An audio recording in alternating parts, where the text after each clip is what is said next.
నమస్కారం media spot news కు స్వాగతం. ఈనాటి ముఖ్యాంశాలు.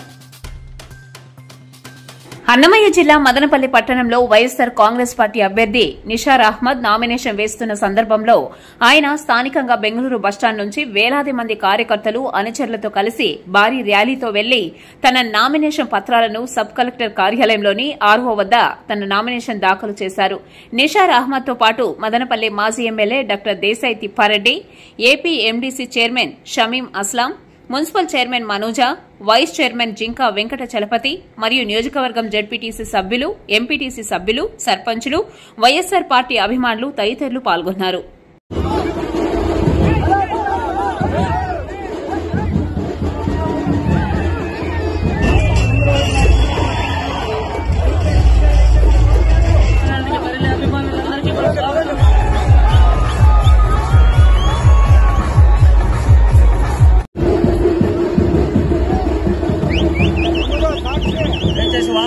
ముందర వైపు ఉన్న వాహనం కొంచెం ముందరికి పండి దయచేసి.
అదే మీకు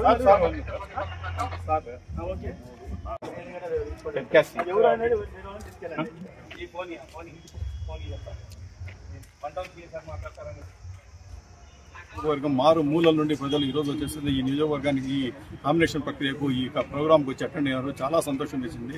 ఎంత జన సందోహం ఉందంటే ఇక్కడ ఒక పండగ వాతావరణం ఉంది. ఖచ్చితంగా ప్రజలు అందరూ దీన్ని చూశారు. ఈ రకంగా చూసాను నేను. ఖచ్చితంగా నేను ముందుగా చాలాసార్లు నన్ను ప్రజలు ఓటింగ్ డేట్ కోసం ఏ రకంగా మేము జగన్మోహన్ రెడ్డి గారి రుణం తీర్చుకోవాలా, ఏ రకంగా మేము ఆయన మళ్ళీ తిరిగి సీఎం చేయాలనే ఆతృతతో ఉన్నారు. ఇది కేవలం జగన్మోహన్ రెడ్డి గారి కృషి ఈ ఫలితము. ఆయన అన్నారు, ఆయన పాటలు కూడా ఒకటి రాసినాడు, గుండెల్లో గుడి కట్టుకుంటానని. ఆ టైంలో నిజంగానే ఆయన ప్రజల గుండెల్లో గుడి కట్టుకున్నాడు. ఈ రోజు ఆయన పార్టీ తరఫున మేము వచ్చి ఆ జెండా పట్టుకుని ఆ పార్టీ తరఫున ప్రజల్లోకి పోతా ఉంటే అశేష స్పందన వస్తూ ఉంది. చాలా జనాలు ప్రపంచంలో వస్తున్నారు. అందరూ నాకు పూల వర్షాలతో దాంతో ఇది చేస్తూ ఉన్నారు.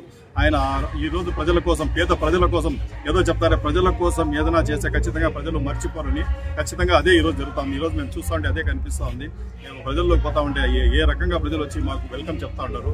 సూపర్ సక్సెస్ అయింది ఈ ప్రోగ్రామ్. కనీసం అంటే 25,000 మంది ఈ సభకు ఈ ప్రోగ్రాం హాజరైనారు. ప్రజలందరూ మదనపల్లి వాసులు కూడా ఆశ్చర్యపోయేలా ప్రజలు ఈరోజు వచ్చారు. అది కాబట్టి ఇది చూస్తుంటే ఖచ్చితంగా మాకు కూడా ఆ దేవుని దయ, ఆ ప్రజల సహకారం ఉంటే ఖచ్చితంగా ఈసారి మేము ఎంపీ గారు మిథున్ రెడ్డిగా మూడోసారి ఆయన ఎంపీ అవడం ఖాయము. లాస్ట్ టైం కంటే అత్యధిక మెజార్టీతో ఆయన గెలుస్తారు. అదేవిధంగా నేను కూడా ఈసారి ఆ దేవుని దయ, ఆయన ప్రజల సహకారం ఉంటే ఖచ్చితంగా అసెంబ్లీలో అడుగు పెడతాను. కాబట్టి నాకు ఈ అవకాశం ఇచ్చినందుకు, నాకు ఎమ్మెల్యే కానీ నాకు ఈ అవకాశం ఇచ్చినందుకు జగన్మోహన్ రెడ్డి గారికి కానీ, తర్వాత పెద్దిరెడ్డి రామచంద్రారెడ్డి కానీ, ఎమ్మెల్యే మిథున్ రెడ్డి గారి నా ధన్యవాదాలు తెలుపుతున్నాను.